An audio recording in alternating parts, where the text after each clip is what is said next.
ഇവനെടുത്തിട്ടോ നല്ല കിട്ടും.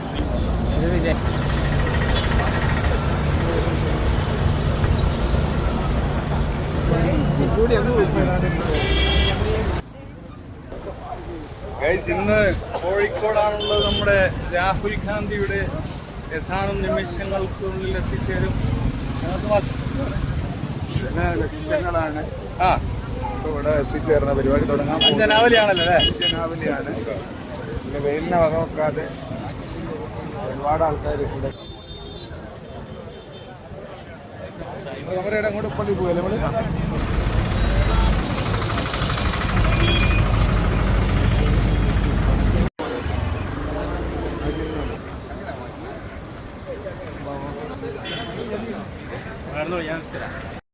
ഗൈസ്, ഇന്ന് കോഴിക്കോടേക്ക് ഒന്നാണ്. നമ്മുടെ രാഹുൽ ഗാന്ധി, മല്ലികാർജുൻ ഖാർഗെ എന്നിവരൊക്കെ വരുന്നുണ്ട്. അപ്പോൾ നമ്മുടെ ബീച്ചൊക്കെ വളരെ ബ്ലോക്ക്ഡാണ്.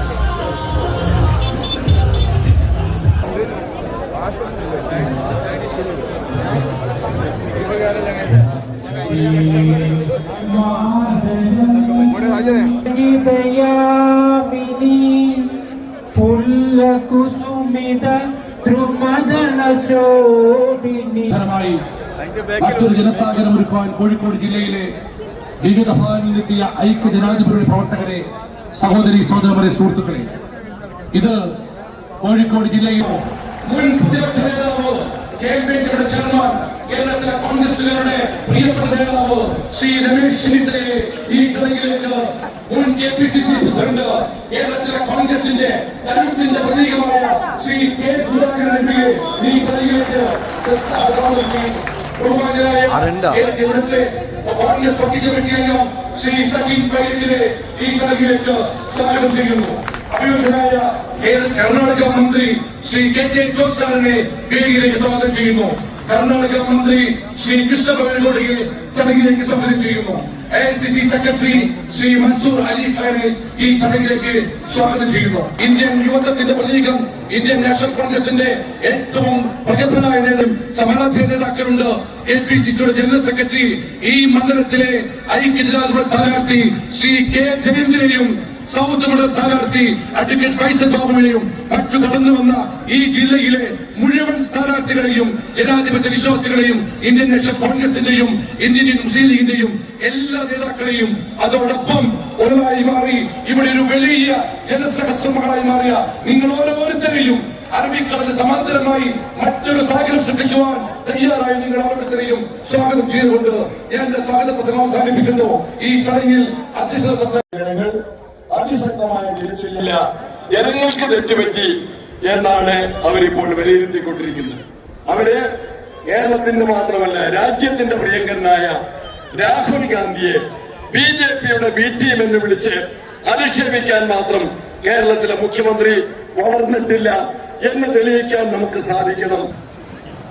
UDFനെ തിരിച്ചു കൊണ്ടുവരാൻ വേണ്ടി ഏത് പോരാട്ടവും ഏറ്റെടുക്കാൻ തയ്യാറായിട്ടുള്ള ഒരു ജനതയാണ് വാർത്ത അവസാനിപ്പിക്കുന്നു. നന്ദി, നമസ്കാരം.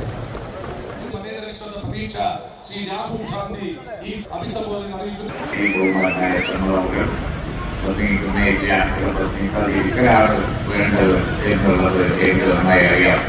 നമ്മുടെ സ്ഥാനാർത്ഥികളൊക്കെ നിരന്ന് ഇവിടെ ഇരിക്കുകയാണ്. അവരെ കണ്ടാൽ ഇപ്പം തന്നെ വിജയിച്ച് സ്വീകരണത്തിന് വന്നതാണ് എന്ന് തോന്നും എന്നുള്ള കാര്യത്തിൽ ഞങ്ങൾക്ക് ആവട്ടെ.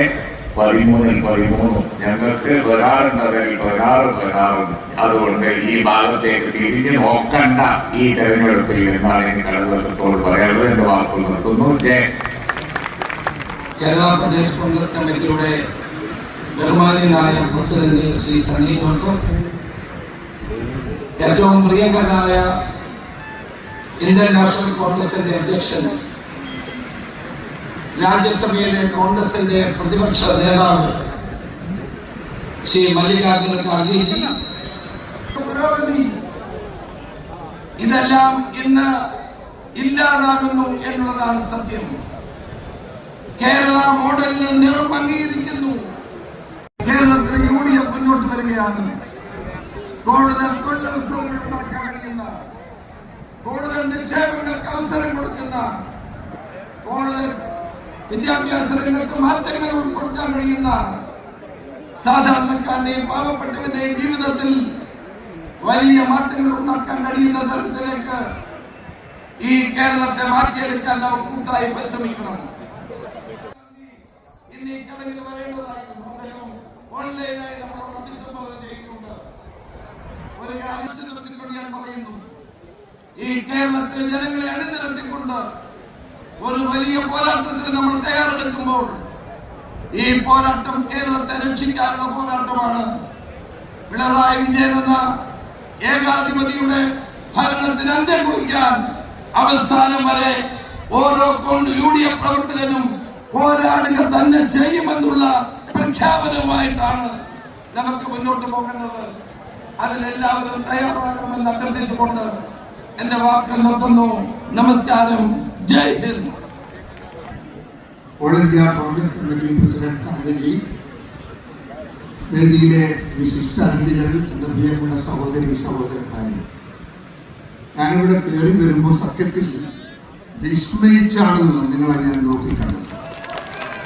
ഇത്രയും വലിയൊരു ജനക്കൂട്ടം ഈ കടപ്പുറം തീരത്ത് സംഘടിച്ച് ഈ നാടിൽ രാജ്യത്തെ പ്രശ്നങ്ങളുടെ ചുരുളടിച്ച് നിങ്ങൾ വെച്ചിരിക്കുകയാണ് ഈ നാടിന്റെ മുമ്പിൽ തിരുത്താൻ, ഭരിക്കുന്ന സർക്കാരിനോട് തിരുത്താൻ കൈ ചൂണ്ടി ഈ ഇടതുപക്ഷ സർക്കാരോട് ആവശ്യപ്പെടുന്ന ആവശ്യങ്ങളെല്ലാം നിങ്ങൾക്കറിയാം. ആ ആവശ്യങ്ങൾ പരിഹരിച്ചു പോകാത്ത ഇടതുപക്ഷ സർക്കാരിനെ ഈ സംസ്ഥാനത്തിട്ട് കേരളത്തിലെ ഐക്യജനാധിപത്യ മുന്നണി പ്രവർത്തകന്മാർ നിങ്ങളെ ചുരുട്ടിക്കൂട്ടി, നിങ്ങളെ ജനമധ്യത്തിൽ നിങ്ങളെ പാഠം പഠിപ്പിക്കുമെന്ന് മാത്രമാണ് എനിക്ക് ഇടതുപക്ഷത്തോട് പറയാനുള്ളത്. നിങ്ങൾ എന്ത് ചെയ്യുന്നു ഇവിടെ? ഈ രാജ്യം ഭരിക്കുന്ന ഗവൺമെന്റ് എന്ത് ചെയ്യുന്നു ഈ നാടിൽ? ആർക്ക് വേണ്ടി ചെയ്യുന്നു? ആർക്ക് വേണ്ടിയാണ് പ്രവർത്തിക്കുന്നത്? എന്തെങ്കിലും ചെയ്തോ പാവപ്പെട്ടവർക്ക്, അധ്വാനിക്കുന്നവർക്ക്, കഷ്ടപ്പെടുന്നവർക്ക്, ഭാരം ചുമക്കുന്നവർക്ക് എന്തു ചെയ്തു ഈ സർക്കാർ എന്ന് ആനന്ദമുണ്ടെങ്കിൽ ഈ നാടോട് വിളിച്ചു പറയണം. ഞങ്ങൾ ഇന്നതൊക്കെ ചെയ്തു എന്ന് പറയാൻ നട്ടെല്ല് കാണിക്കുന്ന ഒരു സർക്കാരായി ഇടതുപക്ഷ സർക്കാരിന് മാറാൻ സാധിക്കുമോ? ഇല്ല. നിങ്ങളെ പിടിച്ച് പിറകോട്ട് കൊണ്ടുപോയി ജനമധ്യത്തിലിട്ട് നിങ്ങളെ ഞങ്ങൾ അപമാനിക്കും. അതിനൊരു അവസരം ഉണ്ടാക്കാതിരിക്കാൻ ഇവിടുത്തെ ഇടതുപക്ഷം ശ്രദ്ധിക്കണമെന്ന് ഞാൻ നിങ്ങൾക്ക് മുൻകൂട്ടി താക്കീത് തരികയാണ്. നമ്മുടെ ഈ നാട് ഇന്ന് സാമ്പത്തികമായി നമ്മൾ അനുഭവിക്കുന്ന സാമ്പത്തിക പ്രതിസന്ധി എത്ര വലുതാണ്. ഈ നാടിൽ സാമ്പത്തിക പ്രതിസന്ധിയുടെ ഊടായ്മയല്ലേ. ഇവിടെ പൈസയുണ്ടോ? ഇവിടെ കാശുണ്ടോ? ഇവിടെ ആരുടെയെങ്കിലും കയ്യിൽ പണമുണ്ടോ? ആ പണമില്ലാത്ത, പൈസയില്ലാത്ത, കാശില്ലാത്ത ഒരു ജനസംഖ്യം കേരളത്തിലെ സർക്കാരിന്റെ മുമ്പിൽ അടിമകളെപ്പോലെ നിൽക്കേണ്ടി വന്നാൽ ആ അടിമകൾ ഒരു ദിവസം പൊട്ടിത്തെറിക്കും. ആ പൊട്ടിത്തെറിക്കളിൽ നിങ്ങളുടെ ഗവൺമെന്റും നിങ്ങളുടെ അനുയായികളും ഈ നാടിൽ നിന്ന് കടന്നു പോകേണ്ടി വരുമെന്ന് ഇടതുപക്ഷ സർക്കാരിനെ ഞാൻ ഓർമ്മിപ്പിക്കുന്നു. ഞാൻ അവരോട് നിങ്ങൾ ചിന്തിക്കണം, നിങ്ങൾ മാറണം, നിങ്ങൾ മാറ്റണം, നിങ്ങൾ തിരുത്തണം, നിങ്ങൾ തിരുത്തി ഈ നാടിന്റെ പഴയ കരുത്ത് തിരികെ കൊണ്ടുവരാൻ എന്റെ പ്രിയമുള്ള ഇടതുപക്ഷ സർക്കാരിന് സാധിക്കണമെന്ന് ഞാൻ സ്നേഹത്തോടെ ആവശ്യപ്പെടുകയാണ്.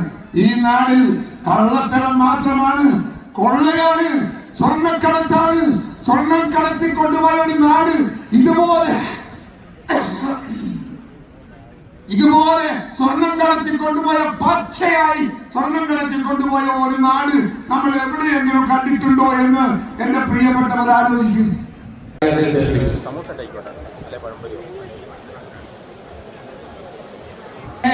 ये पूरा रीजन जो है वो आपकी तहजीब के लिए जाना पहचाना जाता है। मैं केरला में खड़ा हूं और यहाँ के चीफ मिनिस्टर के बोर्ड चारों तरफ दिखाई पड़ रहे हैं। ऐसा लग रहा है जैसे नरेंद्र मोदी और चीफ मिनिस्टर साहब ने एक ही पीआर टीम हायर की हो। चीफ मिनिस्टर साहब के पास हजारों हजार सैकड़ों सैकड़ों करोड़ रुपए पीआर के लिए है, लेकिन आशा वर्कर के लिए पैसा नहीं है। जिस तरह से नरेंद्र मोदी ने ट्रंप के सामने झुका दिया है खुद को, उसी तरह से पिनरई विजयन जी ने नरेंद्र मोदी के सामने खुद को झुका दिया है। ये अलायंस क्लियर है। ये आने वाले दिनों में यहां से शुरुआत होगी तो 2029 में दिल्ली की गद्दी पर राहुल गांधी प्राइम मिनिस्टर बनके बैठेंगे। ये भरोसा आपको दिलाते हैं दोस्तों। मैं मेंबर ऑफ पार्लियामेंट भी हूं, लेकिन शायर भी हूं, पोएट भी हूं। ज्यादा तकरीर नहीं करनी है, ज्यादा भाषण नहीं देना है, लेकिन बस आपसे ये कहना है कि मैं उत्तर प्रदेश से आया हूं। मैं जानता हूं भाजपा और भाजपा के दोस्तों का कम्युनल एजेंडा क्या है। इसलिए आप सबसे गुजारिश है साथियों कि आपको यूडीएफ के लिए खड़ा होना है। मैं जाते जाते सिर्फ 4 लाइन सुना करके पोएट्री की आपके बीच से जाऊंगा कि खौफ नहीं जिसे मुरझाने का, हम उस गुल के साथ खड़े हैं। ये जो पिक्चर है तीनों बोर्ड पर, ये पिक्चर दिमाग में रखिएगा और आपकी तालियों का शोर दिल्ली तक जाना चाहिए। सिर्फ पिनरई विजयन ही लाइव नहीं देख रहे हैं, नरेंद्र मोदी भी ये प्रोग्राम लाइव देख रहे होंगे, क्योंकि मुझे पता है दोनों का अलायंस है। एनडीए और एलडीएफ का अलायंस किसी से छुपा हुआ नहीं है, क्लियर अलायंस है कि खौफ नहीं जिसे मुरझाने का, हम उस गुल के साथ खड़े हैं।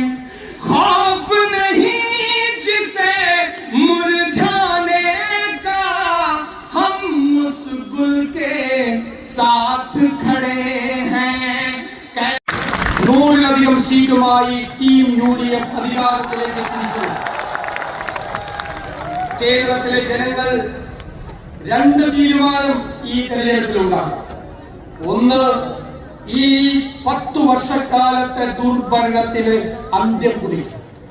2, ഈ തെരഞ്ഞെടുപ്പ് കഴിയുമ്പോൾ നമ്മുടെ കേരളം ഇത് മതേതര കേരളമാണ് എന്ന് രാജ്യത്തിന്റെ മുഖത്ത് നോക്കി പറയും. എല്ലാ വർഗീയവാദികളെയും ജൽപ്പനങ്ങളെ മറികടന്ന് മതേതര കേരളം അതിന്റെ തല ഉയർത്തിപ്പിടിക്കാൻ പോകുന്ന തെരഞ്ഞെടുപ്പാണ്. UDFന് നിങ്ങളോട് പറയാനുള്ളത്, എവിടെയെല്ലാമാണ് ഈ ഗവൺമെന്റ് തകർത്തത് കേരളത്തെ, അവിടെയെല്ലാം നമ്മുടെ UDF കേരളത്തെ പുനർജനിപ്പിക്കും. ഈ കേരളത്തെ ഇന്ത്യയിലെ 1ാമത്തെ സംസ്ഥാനമാക്കി നമ്മൾ മാറ്റി. ചിലർ സംശയം പ്രകടിപ്പിച്ചു. പുതുയുഗ യാത്രയുടെ സമാപന സമ്മേളനത്തിൽ പ്രിയങ്കരനായ രാഹുൽജി 5 ഗ്യാരണ്ടികൾ പ്രഖ്യാപിച്ചു. അത് നടക്കുമോ? നടത്താൻ എങ്ങനെ കഴിയും? അതെല്ലാമാണ് ചർച്ച. ഞാൻ നിങ്ങളോട് പറയുന്നു, UDFന് വേണ്ടി പറയുന്നു, ആധികാരികമായ ചർച്ചകൾ UDFും കോൺഗ്രസ് നേതൃത്വവും ഉൾപ്പെടെ നടത്തിയിട്ടാണ് പ്രിയങ്കരനായ രാഹുൽജിയെ കൊണ്ട് 5 ഗ്യാരണ്ടികൾ പ്രഖ്യാപിച്ചത്. അത് നടപ്പാക്കാനുള്ള ആർജവവും അത് നടപ്പാക്കാനുള്ള പദ്ധതികളും അതിനായി ഖജനാവിൽ പണം നിറയ്ക്കാനുള്ള ഉത്തരവാദിത്വവും UDFിനുണ്ട്. ആദ്യത്തെ 2 ഗ്യാരണ്ടികൾ സ്ത്രീകൾക്ക് വേണ്ടിയുള്ളതാണ്. KSRTC ബസ്സിൽ ഇനി നിങ്ങൾക്ക് സൗജന്യ യാത്രയാണ്. ഒരാളും നിങ്ങളോട് പണം ചോദിക്കില്ല. 2, കോളേജിൽ പഠിക്കുന്ന പെൺകുട്ടികൾക്ക് മാസം 1000 രൂപ അയച്ചു കൊടുക്കും. അവർ പഠിക്കട്ടെ, അവർ പഠിച്ചു മിടുക്കികളായി ഈ കേരളത്തിന്റെ അഭിമാനങ്ങളായി അവർ മാറട്ടെ. ഇത് ആദ്യം മനസ്സിലാക്കിയ ആള് വേറെ ആരുമല്ല, സാക്ഷാൽ പിണറായി വിജയൻ. അതുകൊണ്ട് തന്നെയാണ് ഇടക്കാലത്ത് അദ്ദേഹത്തിന്റെ വാക്കുകളൊക്കെ തന്നെ PR ഏജൻസികൾ പറയുന്നതനുസരിച്ച് മാറ്റിയിരുന്നു. ഇവിടെ വെച്ചാണ്, തിരുവമ്പാടിയിൽ വെച്ചാണ് ഒരു പ്രഗത്ഭനായ തിരുമേനി ബിഷപ്പിനെ വിളിച്ച വാചകം നിങ്ങൾക്കറിയാമല്ലോ. എന്താ വിളിച്ചത്? തിരുവമ്പാടിക്കാരുടെ ഉണ്ടാവുമല്ലോ, അവർക്കറിയാം മുഖ്യമന്ത്രിയാണ് എന്താ വിളിച്ചത്. അദ്ദേഹത്തെ പ്രേമചന്ദ്രൻ എന്താ വിളിച്ചതെന്ന് അറിയാം. കോഴിക്കോട് ജില്ലയിലെ മാതൃഭൂമി പത്രാധിപരായിരുന്ന ഗോപാലകൃഷ്ണനെ എങ്ങനെയാണ് അഭിസംബോധന ചെയ്ത് നമുക്കറിയാം. ഇടക്കാലത്ത് അതൊന്ന് മാറ്റി PR ഏജൻസി പറഞ്ഞ് ഇങ്ങനെ വിളിക്കുന്നത്, അന്ന് ശൈലി ഒന്ന് മാറ്റണം. ആ ശൈലി മാറ്റിയിരിക്കുകയായിരുന്നു. അദ്ദേഹം ഇടയ്ക്ക് പറഞ്ഞു, ഞാൻ സന്യാസിയെ പോലെയാണിപ്പോൾ എന്നൊക്കെ അദ്ദേഹം പറയുന്നത്. പക്ഷെ കഴിഞ്ഞ 4 ദിവസം മുമ്പ് നമ്മൾ കണ്ടു, ജി സുധാകരൻ മാർക്സിസ്റ്റ് പാർട്ടിയോട് സലാം പറഞ്ഞ് അമ്പലപ്പുഴയിൽ സ്ഥാനാർത്ഥിയാകാൻ തീരുമാനിച്ചപ്പോൾ അദ്ദേഹത്തെ കുറിച്ച് ചോദിച്ചപ്പോൾ പറഞ്ഞു, സുധാകരൻ കാണിക്കുന്നത് ചെറ്റത്തരവാണ്. അപ്പോ PR ഏജൻസി മൂടി വെച്ച പിണറായി വിജയന്റെ യഥാർത്ഥ മുഖം പുറത്തു വന്നിരിക്കുന്നു എന്ന് നമ്മൾ മനസ്സിലാക്കുക. ഇന്ത്യൻ നാഷണൽ കോൺഗ്രസിന്റെ ചുമതലയായ ശ്രീ മല്ലികാർജുൻ ഖാർഗെജി അവർ, വേദിയിലെ മറ്റ് ജനാധിപത്യ ഇന്ത്യയുടെ കരുത്തരായ നേതാക്കളെ, സഹോദരി സുഹൃത്തുക്കളെ, കോഴിക്കോട് കടപ്പുറത്ത് മറ്റൊരു ചരിത്ര സംഭവത്തിനും കൂടി ഇന്ന് നമ്മളെല്ലാവരും സാക്ഷ്യം വഹിച്ചുകൊണ്ടിരിക്കുകയാണ്. ജനാധിപത്യ മതേതര കേരളത്തിന് പുതിയ ഉണർവും ആവേശവും ഊർജവും പകരുന്നതിന് വേണ്ടി ഇന്നിപ്പോൾ ഇവിടെ നമ്മളെല്ലാവരും ഒരുമിച്ച് ചേർന്നിരിക്കുകയാണ്. നേരത്തെ നേതാക്കളെല്ലാം സൂചിച്ചതുപോലെ വരാനിരിക്കുന്ന 5 വർഷം ആരാണ് കേരളം ഭരിക്കേണ്ടത് എന്ന് തീരുമാനിക്കുന്നവരാണ് ഇവിടെ ഇരിക്കുന്ന ഓരോരുത്തരും. ദിവസങ്ങൾ കൂടി കഴിഞ്ഞാൽ ഏപ്രിൽ 9 സമാഗതമാവുകയാണ്. ആ ഏപ്രിൽ 9 നമുക്ക് പുതിയ കേരളി നമ്മളത് കാത്തിരിക്കുന്നു. ടീം UDFന്റെ വിജയമാണ് കേരളം കാത്തിരിക്കുന്നത്. വരുന്ന 5 വർഷക്കാലവും ഇനി തുടർന്നുള്ള കാലങ്ങളിലും ടീം UDF ആണ് കേരളത്തെ ഭരിക്കുവാൻ പോകുന്നത് എന്ന സന്തോഷം പങ്കുവെച്ചുകൊണ്ട് എല്ലാവർക്കും ആശംസകൾ ചെയ്തു. ഈ പ്രസംഗം പരിഭാഷപ്പെടുന്നത് KPCC വർക്കിംഗ് പ്രസിഡന്റ് വടകരയുടെ MP നമ്മുടെ ഏറ്റവും പ്രിയപ്പെട്ട ശ്രീ ഷാഫി. നിങ്ങൾക്ക് എല്ലാവർക്കും എന്റെ ഹൃദയം നിറഞ്ഞ നമസ്കാരം. श्री वेणुगोपाल जी, श्री दीपा मुंशी जी,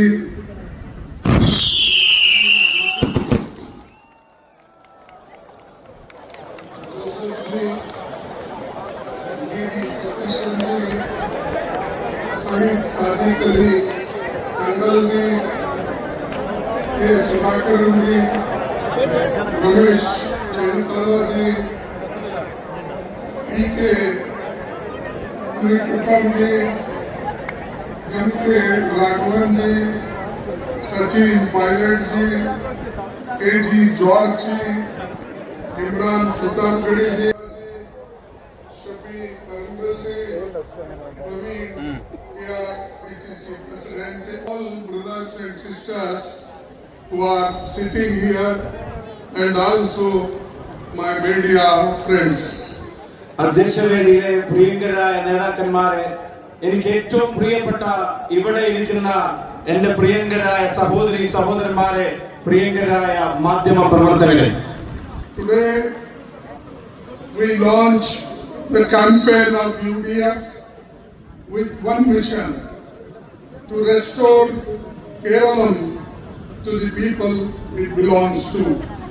ഐക്യ ജനാധിപത്യ മുന്നണിയുടെ പ്രചരണ പരിപാടികൾക്ക് നമ്മൾ ഇന്ന് തുടക്കം കുറിക്കുമ്പോൾ അതിനൊരൊറ്റ ലക്ഷ്യമേ ഉള്ളൂ: കേരളത്തെ വീണ്ടെടുത്ത് അത് അർഹിക്കുന്ന ജനങ്ങളിലേക്ക് അതിനെ തിരികെ കൊടുക്കാൻ നമ്മൾ ഒരുമിച്ചൊരു പോരാട്ടം ആരംഭിക്കുകയാണ്. Kerala is speaking in one voice: we want change, we want UDF.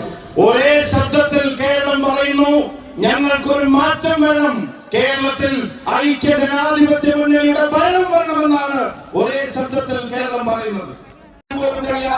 അവിടെ എങ്ങനെയെങ്കിലും കോൺഗ്രസ് പരാജയപ്പെട്ടാൽ മതി, ഇവർ CPM Kerala, understanding this clearly, the only genuine vote for change is a vote for UDF. 500 years with us that has ignored Malabar. Guys, അങ്ങനെ നമ്മുടെ ബീച്ചിലെ മഹാസമ്മേളനം കഴിഞ്ഞ് തിരിച്ചു പോവുകയാണ്.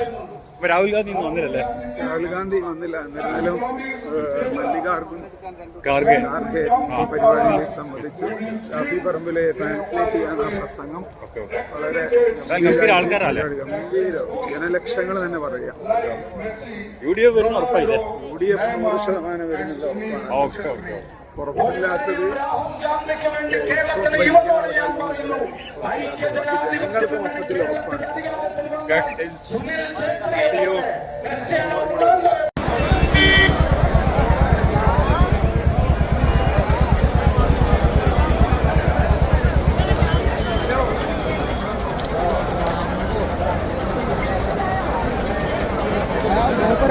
കൂടെ കൊടുക്കാനോ